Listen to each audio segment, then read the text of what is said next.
Hello, my friends, and welcome to another novel and another world, the world of Monsieur Meursault. Through him, the French writer and philosopher Albert Camus leads us into The Stranger, one of his most renowned works, first published in 1942. It stands as a cornerstone of existential literature. So let us dim the lights, disconnect from the world for a few minutes, and step together into the world of Monsieur Meursault. The novel opens with a cold, startling line. Today, Maman died. Or maybe yesterday, I don't know. With this sentence, Albert Camus immediately sketches the contours of his protagonist, Meursault, an indifferent man, emotionally detached from events that society considers profoundly meaningful. From the very first moment, we realize we're not dealing with a conventional character, but with someone who feels like a stranger in the world, a stranger in his reactions, in his language, and in how he perceives life. Part 1. The Mother's Death and Everyday Life.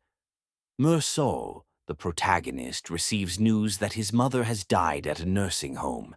He travels to attend the funeral, but shows no grief or visible emotion. He sits quietly beside the coffin, drinks coffee, smokes cigarettes, and sheds no tears. He doesn't speak to anyone about sorrow, only complains about the heat. The sun was pouring down like fire from the sky. My face was burning. Here, the symbolism of the sun begins, a recurring element that acts not merely as a climatic backdrop, but as a crushing existential force that consumes the body and paralyzes the will. The sun becomes a metaphor for the inescapable absurdity of existence. After the funeral, Meursault returns to his routine life. He resumes work, watches movies, goes to the beach, and lives with no apparent desires or plans. He starts a relationship with his former co-worker, Marie Cardona, and when she proposes marriage, he answers with shocking simplicity, "I don't think I love you, but if you want to, we can get married." To a romantic, this response may feel like a slap, but it perfectly expresses Meursault's core philosophy. Nothing, not even love, marriage, or ambition, holds any deep meaning. For him, these are events that happen, or don't. Either way, they are equally meaningless.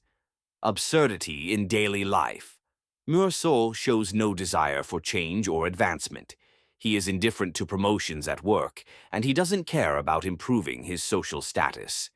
He lives each day as it comes, with no longing for the past or expectation of the future. Absurdity, in this context, is not portrayed as tragic, but as a neutral reality.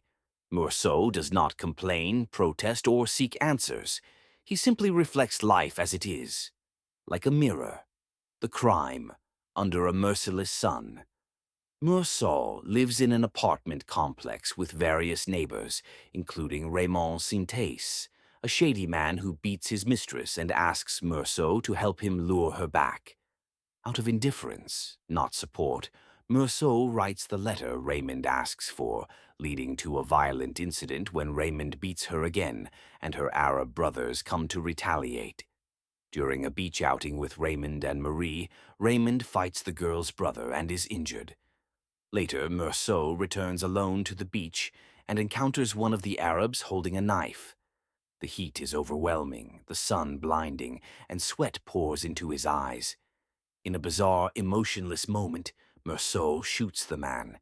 It's not fear or hatred that drives him, but a strange physical pressure from the sun. Even more shockingly, he fires 4 more shots into the body, as if emptying his inner tension into the corpse. This motiveless murder becomes the turning point of the novel.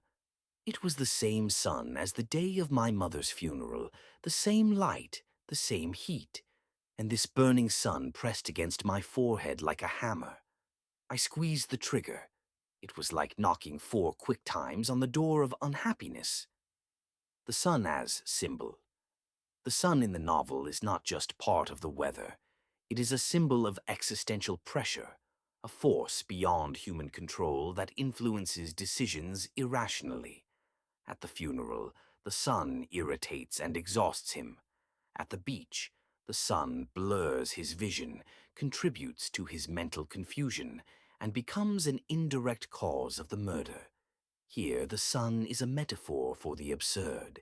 It erases reason and overwhelms the will. Meursault doesn't kill out of hatred. He kills because, in that moment, he cannot resist the physical and existential weight pressing down on him. This is where the novel converges with the myth of Sisyphus, the sun and the myth of Sisyphus. In his essay, The Myth of Sisyphus, Camus presents Sisyphus, condemned to eternally push a rock uphill only for it to roll back, as a symbol of the absurd man, one who suffers without meaning, but finds freedom in accepting his fate. Like Sisyphus, Meursault is burdened by existence, but instead of a rock, he is crushed by the relentless sun. The sun weighs on him physically and mentally, pushing him to irrational action. Camus doesn't excuse Meursault's crime, but he shows how, in a world that lacks inherent logic, people can be overwhelmed, lose control, and still seek meaning in their honesty. Part 2. The Trial. Society judges the stranger. In court, Meursault is not truly tried for killing a man, but for who he is and how he behaved. He didn't cry at his mother's funeral. He went swimming the day after. He showed no remorse. He didn't believe in God. He answered love and marriage questions coldly.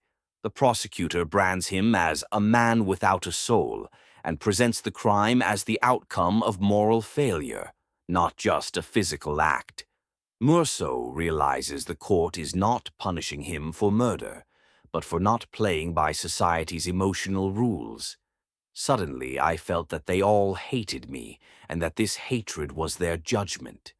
Rejection and acceptance. After being sentenced to death, Meursault refuses to see the priest.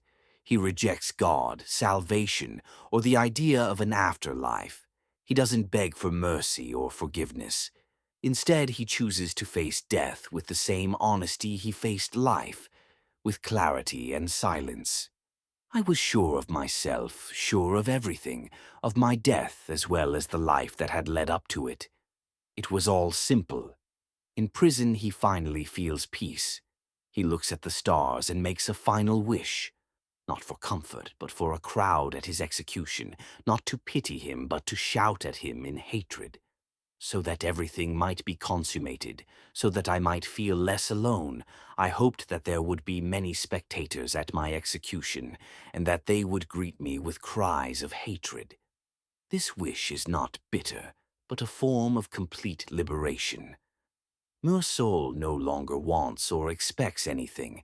He has embraced the absurdity of the world and accepted being a stranger in it. Conclusion.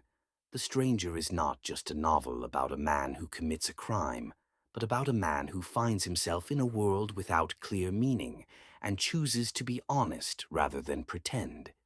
The sun, more than just weather, represents the overwhelming pressure and absurdity of existence, sometimes pushing people to acts they themselves cannot explain.